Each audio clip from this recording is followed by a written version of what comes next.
Take us through this balancing act between austerity and stimulus, where with the first Bank of England official to predict the recession, the former Monetary Policy Committee member, David Blanchflower. David, thanks very much for joining us. Just got a quote from you. You say that this will be the greatest macroeconomic mistake in a century. Yeah, absolutely. You stick by that? I think it's going to be. I think what I've just heard George Osborne say is abject nonsense. Large numbers of people around the world are opposing this.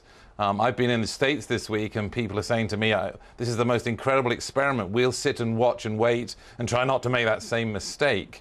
It certainly looks that this plan was set up early last year when the economy was booming, and then George Osborne doesn't seem to have actually noticed that from the time this coalition took power, the economy turned down. Business confidence is collapsing, consumer confidence is collapsing, the trade figures are terrible, unemployment started to rise. So the fact that these businessmen have said this is a good idea is fine, but they aren't economists and they probably have no idea what's going on. This looks like it's going to turn the economy right down, and I think it's a terrible, terrible mistake. And already we're seeing groups of people opposed to it, and that group is going to rise a lot in the next few days.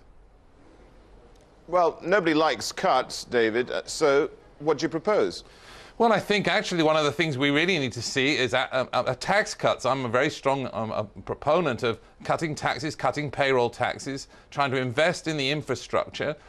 We are desperately in danger of a double dip. And the last thing you do in a terrible recession is make the recession worse. You generate some growth, put tax cuts in, and grow your way out.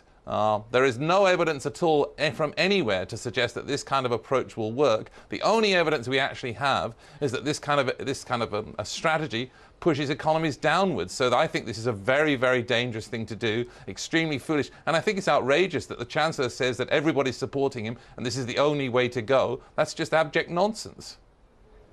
Yeah, but if you grow your way out, you've got this huge debt burden then to take care of. If you want another £50 billion more from quantitative easing from the Bank of England, it would be constantly just paying back debt. Well, I think you clearly have to deal with the deficit, but there's no economics whatsoever tells you about the fact that you have to do it in 1 week, 1 year. It's like an economic war. If you have this war, the sensible thing to do is to spread it over quite a long time period, rather than to pull growth down. So it's really about what's happening to the economy. Be mindful of the data, and if the data turns downward, which they have, then you have to adapt. And the Bank of England, unfortunately, looks like the only plan B that they have, but quantitative easing just doesn't act fast enough. So my fear will be that especially Q1 next year is really going to look terrible. There might be a pull-up for Q4 because of the VAT increase, but this really looks like output's going to fall. And QE is going to come, but it won't come fast enough. But does QE actually do anything? Well, I mean, people say those kinds of questions. I think the fact that we did, I was one of those people who voted for QE. I think central bankers have in their minds if we hadn't done it, unemployment would have been at 20%, 25% or so. All the people who say this, they just can't quite do the counterfactual correctly.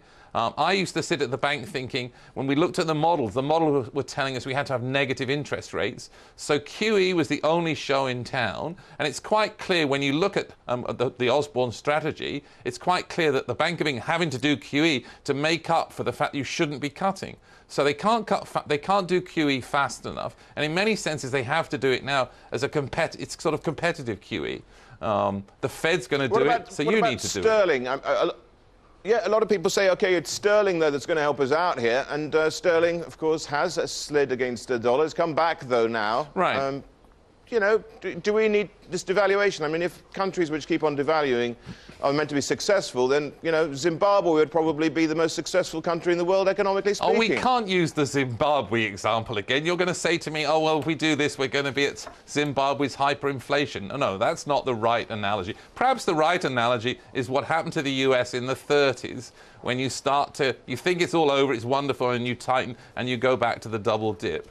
I think we're in the situation where, foolishly, governments around the world have stopped giving this fiscal stimulus, and the only hope that they have is to do QE. And I've been writing for a year. The problem that George Osborne has is he has no plan B. There really is no plan B. And all of a sudden he's discovered that QE is the way to go. But I think the data are really going to be his big problem as unemployment starts to rise and output starts to fall. David, thank you so much for your time. David Blanchflower, but it's not Zimbabwe. To comment on the